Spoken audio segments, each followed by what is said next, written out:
જય શ્રી કૃષ્ણ મિત્રો, good morning. કેમ છો બધા? આઈ હોપ બધા મજામાં જશો. સ્વાગત છે તમારું મારા નવા વ્લોગમાં. બોલ જય શ્રી કૃષ્ણ. Good morning.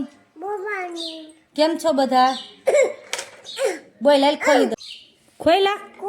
આ કંપાસ ખોલવાનો હોય, એની અંદર શું હોય? જો લઈ લે. શું છે?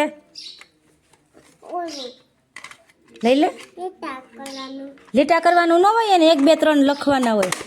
લાયો પેલા જ અંદરની સ્વિચ ચાલુ કરવી પડે. જાની અમારે વ્યારાબેનનું ન્યૂટ હોય. ખાઈમાં સ્વિચ વન થઈ ગઈ. વાગી રે હાથ લઈ લે. હવે દબાઈ આવેલ એટલા બધા તાર લીટા વયા જાય. ક્યાં દબાવવાનું હોય? ત્યાં અહીંયા ખાઈમાં ઘીરે. જો વયો ગયું ને. હવે લાઈક જો એક લઈ એક કરી દો. લઈ એકડો લખ દો. આમ પેન મમ્માએ શીખવાડ્યું છે ને, આમ પકડવાની. જો આમ બસ હવે ખાઈને પહેલાં કરવા દે મમ્માને એક. જો મમ્મા એક બનાવ્યો, ડાબા હાથે બનાવ્યો બેટા.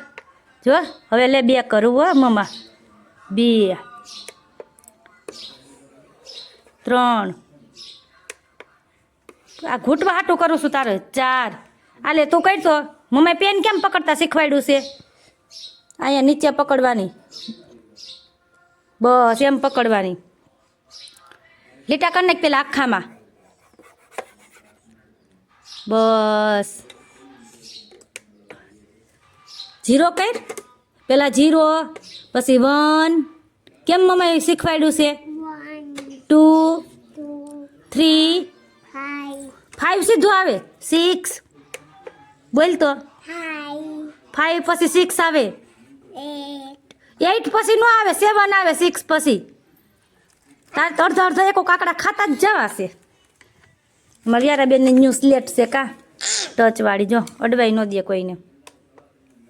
હવે આમ જો મારે મંકી ટોપી પહેરી છે. મારી યારાબેને મંકી ટોપી છે. આમ જો એમ કેસ મને મંકી કેસ. તો આ શું છે? આ મંકી ટોપી છે. જામ મંકી ટોપી. જો ઉસી થઈ ગઈ.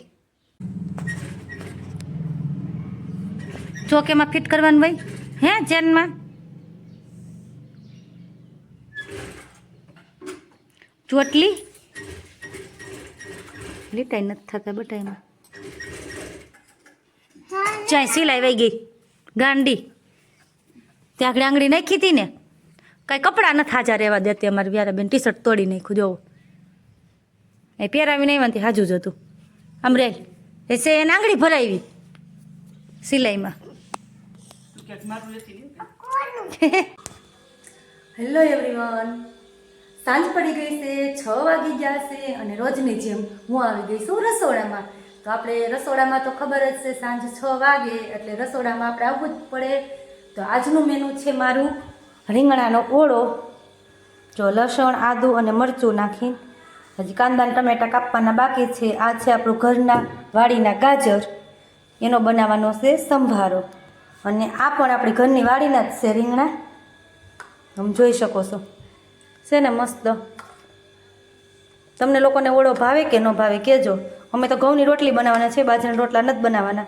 પણ બધાને હે ને મોસ્ટ ઓફ લોકોને રીંગણાના ઓળા સાથે બાજરાની રોટલો ભાવે. અત્યારે જુવાર બાજરીનો રોટલો શિયાળામાં તો ઘણા લોકો ખાતા હોય, રોજથી ખાતા હોય. કેમ કે અત્યારે જો ભરીને રીંગણાનું શાક અને આવી રીતના રીંગણાનો ઓળો ને એવું તો શિયાળામાં જ ભાવે આપણને. બધી ભાજી હોય અત્યારે, મેથીની, તાંજળિયાની, પાલકની. શિયાળામાં તો ગ્રીન હરિયાળી જેવું હોય. આપણે વાડીએ જઈએ તો ગ્રીન બધું. કેમ કે અત્યારે બહુ મસ્ત લીલું છમ બધું વાવેતર કર્યું હોય એ બધું એવું હોય. ઘઉં ને એવું બધું, ચણા ને એવું. અમે ઘઉં ને ચણા વાવ્યા છે. તમે શું આવ્યું છે એ કોમેન્ટ કરજો. અને જો શાકભાજીમાં તો તમે રોજે મારા વિડીયો જોતા હોય એટલે તમને તો ખબર જ છે શું વાડીએથી આવતું હોય. તમને રોજે હું બતાવું જ છું વિડીયોમાં. તો ચાલો આપણે ફટાફટ બનાવી નાખીએ રીંગણાનો ઓળો અને ગાજરનો સંભાર. અમાર બેન પછી પહેલા રોટલી એ કરે છે. રોટલી એમાંથી સાંદો જોવાનો હોય. ઈ રોટલી બાજુ એમાંથી સાંદો જો. જો આમ ચાંદો ઉગી ગયો છે. આમ જો એમાંથી જો. બસ રોટલી માંથી જો. બસ એમાંથી જો. કઈ રેમ એમાંથી સાંદો જો. ઉસો કઈ એને મમ્મી આખો કાપી નાખો. તમે કાપી કીધું યો બોલ. આ રોટલી માંથી આમ હોય ઈ નહીં. આ રોટલી લઈ લે. બસ એમાંથી કઈ કઈ બોલ. પછી પીનમ બોલ. કાપતી નહીં, કાપવાનું ન હોય બેટા. જામ નામ જવાનો સાંદો આપણે રોટલી માંથી જવાનું હજી તું રહેતી નથી ને એટલે તને જો જામ સાંધો દેખાય કે પછી પૂનમનો આમાંથી જો પેલા હાલ સમજો પછી અમાર વ્યારા બેન પછી પૂનમ રહ્યા છો રોટલી નો ઓલું કરે છે પછી પૂનમ બોલ પછી પૂનમ રી આકાશે રાંધા અન કે આકાશે રેંધા તો કે આકાશે રાંધા અન બોલ ભાઈ ની બેન રમે જમે બોલ તો આમ તો બધાને કે કોણ કોણ પછી પૂનમ રહ્યું છે કોમેન્ટ કરજો કે લ્યો અમારા આ પછી પૂનમ અમારી ગઈ ધાબેથી અઠી ગઈ પછી પૂનમ આપણી કટકે કટકા કટ દે ખાઈ રોટલી ના આ ગરમે ગરમ રોટલી હતી બુદ્ધિ છે તને કુકુર નાખવાની હોય ત્યાં કટકા ન કરવાના હોય હાલો કુકર નાખવાની હોય રાખે જામ આમ જલ્દી અહીં જલ્દી પછી એમાંથી સાનો જોવો સાનો જોવાનો હોય બસ સાનો ક્યાં એના અંદર થી જોવાનો હોય હો બસ એના અંદર થી દેખાય તને સાનો દેખાય છે ને તારી સાનો દેખાય ક્યાં સાનો છે ક્યાં છે જો ક્યાં છે સાનો